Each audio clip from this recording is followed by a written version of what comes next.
ये कहानी शुरू होती है 1862 लंदन के एक शहर से, जहाँ हमें एक लड़की दिखाई जाती है जिसका नाम एमिलिया होता है, जो इस वक्त गाड़ी में थी और अपने सफर के दौरान उसे अपनी जिंदगी की कुछ भयानक और बुरी यादें याद आने लगती है, जब उसके हस्बैंड की एयर बैलून इन्हीं हवाई गुब्बारे से गिरने की वजह से मौत हुई थी। अब इस तरह के ख्याल देखकर वो घबरा सी गई थी, उसकी तबीयत खराब होने लगती है। एमिलिया की ऐसी हालत देखकर उसकी बहन उसे कहती है कि तुम्हें हवाई सफर नहीं करना चाहिए, क्योंकि आज भी दरअसल एमिलिया अपने एयर बैलून के सफर पर जा रही थी। तो वो अपनी बहन को मना करते हुए कहती है कि मुझे कुछ नहीं हुआ, मैं ठीक हूँ और मैं जाना चाहती हूँ। इसके बाद हम एक लड़के जो साइंटिस्ट था उसे देखते हैं, जिसका नाम जेम्स होता है। वो आज सबसे बड़े एयर बैलून में सफर करके 23,000 फीट ऊंचाई का दुनिया का सबसे बड़ा रिकॉर्ड तोड़ने के लिए तैयार हो रहा था। मतलब इतनी ऊंचाई से ऊपर आज तक कोई नहीं गया था और आज वो जाने वाला था अपने एक साथी के साथ, जिस पर उसका दोस्त कहता है तुम आज की उड़ान मत भरो क्योंकि मौसम काफी खराब है, काले बादल देखे गए हैं। और फिर तभी हम एक आदमी को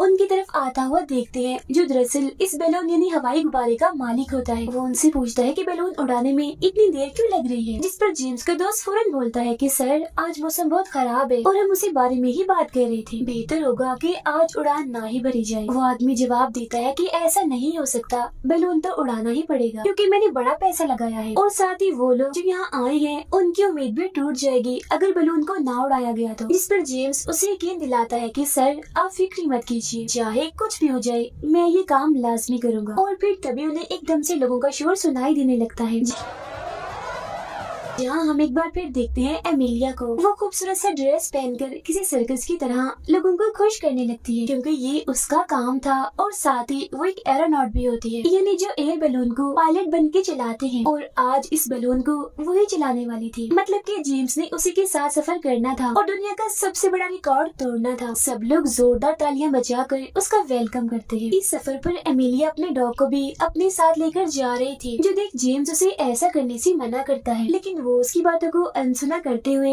लोगों को दोबारा एंजॉय करवाने में लग जाती है। उन दोनों को बैलून के पास देखकर लोगों की भीड़ तालियां बजाकर उनका हौसला बढ़ाने लगती है। इन्हीं लोगों के बीच एमिलिया को एक आदमी दिखता है, जिसे देख पहले तो वो एकदम से सहम जाती है, लेकिन फिर अगले ही पल जेम्स के साथ उड़ान भरने के लिए तैयार हो जाती है। इसके फौरन बाद वो लोगों के जोश जज्बे और तालियों के साथ अपना सफर शुरू करते हैं, जहाँ देखते ही देखते वो जमीन को छोड़ते हुए आसमान की तरफ बढ़ते हुए दिखाई देते हैं। फिर कुछ ऊपर जाने के बाद एमिलिया दोबारा अलग अलग करतब करके लोगों को खुश कर रही थी, जो देख सभी लोग काफी एंजॉय कर रहे थे। तभी एमिलिया जेम्स को कहती है कि मेरा डॉग तो मुझे पकड़ा दो, लेकिन वो उसे ऐसा करने से मना कर देता लेकिन उसके बार बार कहने पर आखिरकार वो एमिलिया के डॉग को उसे दे ही देता है, जहाँ हम देखते हैं कि हाथ में लेते ही वो उस डॉग को नीचे गिरा देती है, जो देख सब लोगों की सांसें थम जाती हैं। एकदम वो चौंक जाते हैं, मगर अगले ही पल डॉग की पीठ पर बंधा हुआ पैराशूट खुल जाता है, जिसकी मदद से डॉग आराम आराम से नीचे आने लगता है। अब ये चीज देखकर हर कोई तालियां बजाने लगता है। एमिलिया का ये वाला करते लोगों के साथ साथ जेम्स को भी काफी पसंद आता है। अब ऐसे करते करते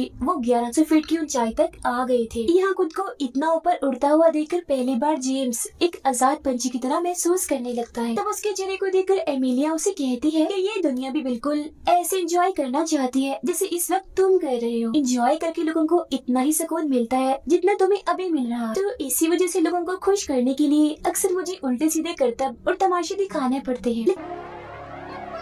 लेकिन क्योंकि जेम्स एक साइंटिस्ट है, इसीलिए वो बाकी चीजों को वैसे नहीं सोचता जैसे एमिलिया सोचती है। उसे एमिलिया की बातें बेतुकी लगती है। अब उसे ऐसे देखकर एमिलिया ताना देती हुए कहती है कि ये जो आज तुम सफर कर रहे हो ना, इसमें सारा खर्चा उन लोगों का है जो नीचे बैठे हैं और उन्हें एंजॉय मैं करवा रही हूँ। वो सब मुझे देखने आए हैं, तो ये सफर मेरी वजह से मुमकिन हो पाया, न कि तुम्हारी किसी खोज की वजह से। अब ये सुनकर यहाँ पहली बार जेम्स को एमिलिया के काम की कदर का पता चलता है। इस सफर के दौरान जेम्स की नजर अपने साइंस कॉलेज की तरफ जाती है, जहाँ कुछ साल पहले वो और उसका दोस्त अपने कॉलेज की छत पर चढ़कर एक घमंडी एरोनॉट का बैलून उड़ता हुआ देख रहे थे। वो बैलून बादलों को पार करते हुए आसमान की बुलंदियों को छू रहा था, जो देख जेम्स को काफी अच्छा लगता है, क्योंकि एरोनॉट बनना उसका सपना था।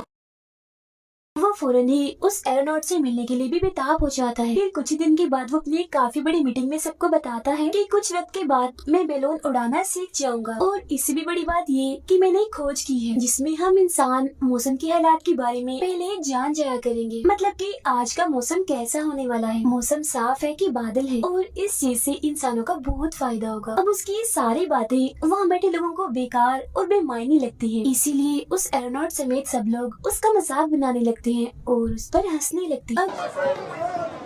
जेम्स की इस याद के बाद हम दोबारा से दोनों को देखते हैं जो लगातार आगे बढ़ रहे थे। यहाँ जेम्स मौसम के बारे में लिख लिख कर कबूतरों के जरिए नीचे भेजता है। मतलब जैसा उसने मीटिंग में कहा था वो वैसा ही कह रहा था, लोगों को मौसम के हालात के बारे में बता रहा था। जिसके बाद उनका बैलून काले घने बादलों में दाखिल होता हुआ दिखाई देता है। अब उन्हें काले अंधेरों में अमेलिया दोबारा से उसी आदमी को देख पाती है जो उसे नीचे लोगों के बीच में दिखा था। जेम्स जब सलमान को ठीक कह रहा था तो अचानक उन्हें अपने ऊपर बादलों की गरज सुनाई देती है।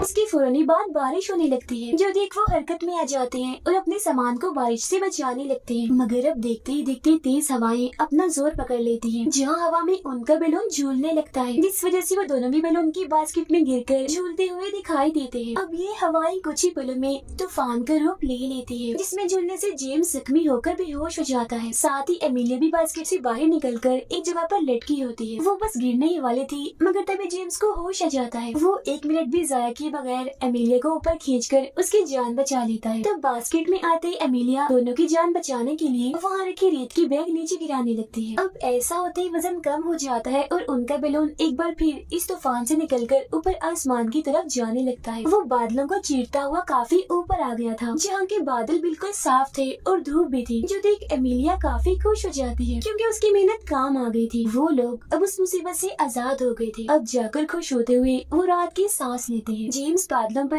अपने बैलून की परछाई को देखता है जो बेहद ही खूबसूरत लग रही थी, जो देख उसे काफी अच्छा लगता है। वो सोचता है कि ये ऊपर आसमान की जिंदगी काफी प्यारी है, क्योंकि नीचे हमारी जिंदगी बेतुकी और फजूल चीजों और असूलों से भरी पड़ी है। इसीलिए वो यहाँ अपने मन की भड़ास निकालने के लिए और खुश होते हुए जोर जोर से चिल्लाने लगता है।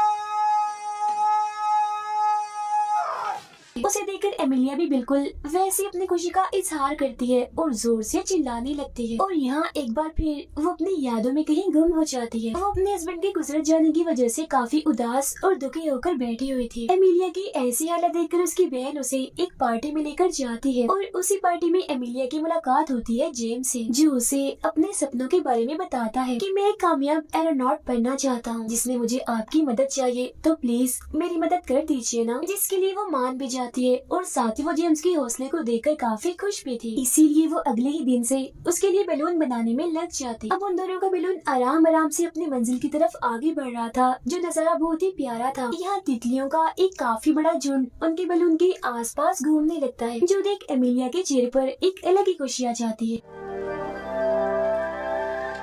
जहाँ वो पहली बार अपने हस्बैंड का नाम लेकर उसकी बात जेम्स से करने लगती है। वो जेम्स को बताती है कि मेरे हस्बैंड भी मेरी तरह एक एरोनॉट थे और उनकी सबसे बड़ी खूबी दुनिया की खूबसूरती को ढूंढना था, जो उन्हें हमेशा बादलों में आकर ही मिलती थी। लेकिन फिर एक दिन उनके इसी जुनून ने उनकी जान ले ली। अब उसकी ये बात सुनकर जेम्स एक बार फिर अपने पुराने ख्याल में चला जाता है, जहाँ एक दिन एमिलिया उसकी ऑफिस आकर उसके साथ उड़ान भरने से मना कर देती है। तब इस बात से उदास होकर वो उसी घमंडी एरोनॉट के पास मदद मांगने के लिए जाता है, जहाँ वो एरोनॉट उसकी मदद करने की बजाय उसका मजाक बनाने लगता है कि बेटा ये तुम्हारी बस की बात नहीं है, तुम इतने ऊपर जाकर जिंदा नहीं बच पाओगे और मर जाओगे। अब एमिलिया के शोर से उसका ये ख्याल टूट जाता है, क्योंकि वो लोग 23,000 फीट ऊंचाई को पार करके आगे बढ़ रहे थे। मतलब कि उन्होंने दुनिया का सबसे बड़ा रिकॉर्ड तोड़ दिया था। अब आखिरकार वो यहाँ कामयाब हो गए थे, जो देख उन्हें बेहद ही खुशी होती। जिसके फौरन बाद जेम्स अपनी कामयाबी की खबर उस कमांडी एरोनॉट को भेजता है कबूतर के जरिए।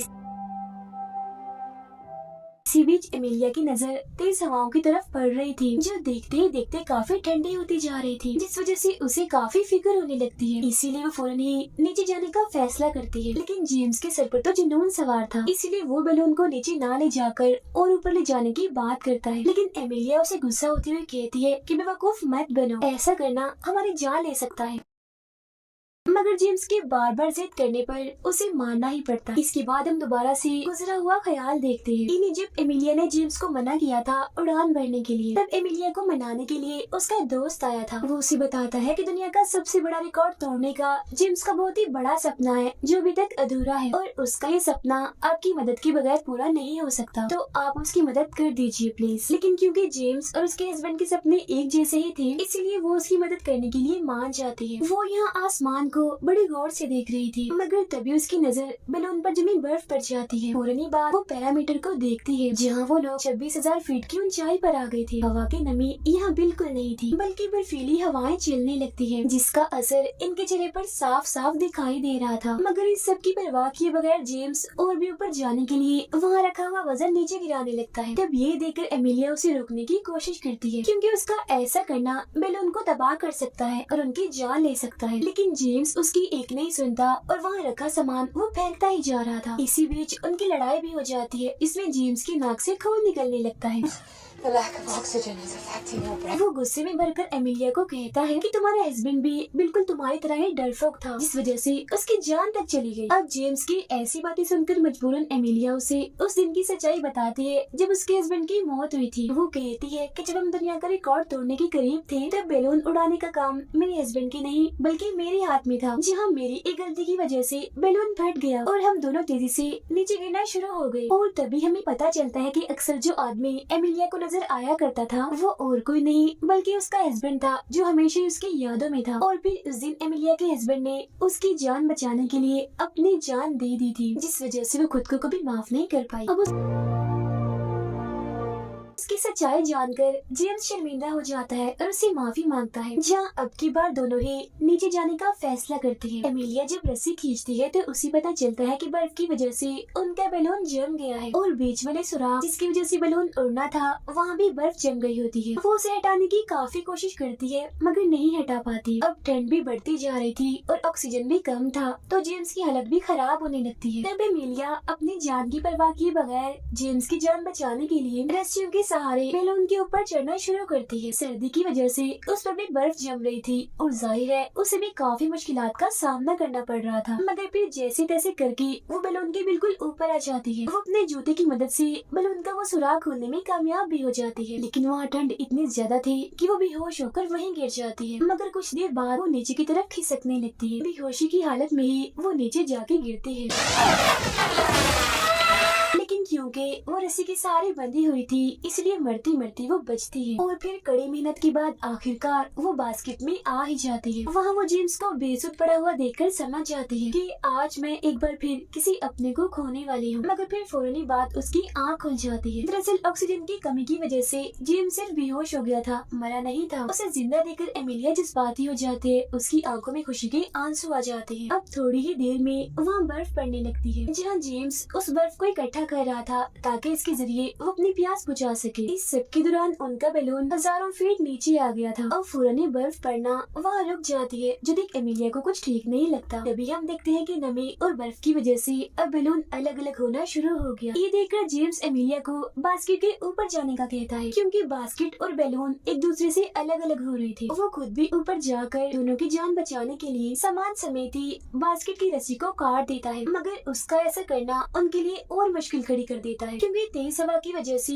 वो आगे ही बढ़ते जा रहे थे। अब इन सारे हालात का जिम्मेदार एमिलिया खुद को समझती है और जेम्स की जान बचाने के लिए अपनी जान देने के लिए वहाँ से कूदने का सोचती है। वो ऐसा करने ही वाली थी, मगर तभी पीछे से जेम्स चिल्ला उठता है और एक भी पल की देरी किए बगैर बैलून की रस्सियों को काट देता है, जिससे अब बैलून आराम आराम से नीचे आ रहा था और वो बिल्कुल किसी पैराशूट की तरह ही काम कर रहा था। जहाँ कुछ वक्त के बाद वो जमीन पर आने में कामयाब हो जाते हैं। वो जख्मी हो गए थे लेकिन जिंदा बच गए थे। अब इन दोनों का ये हैरान कौन कारनामा उनकी पूरी जिंदगी को ही बदल के रख देता है, क्योंकि वो लोग जो पहले जेम्स का मजाक बनाते थे आज इज्जत में उसके लिए खड़े होते हैं, तालियां बजाते हुए दिखाई देते हैं। इसके बाद हम दोबारा से उन दोनों को एक नई उम्मीद के साथ अगली मंजिल की तरफ उड़ान भरते हुए देखते हैं और उनकी इसी उम्मीद और हिम्मत को दिखाती हुई ही ये फिल्म यहीं पर खत्म हो जाती।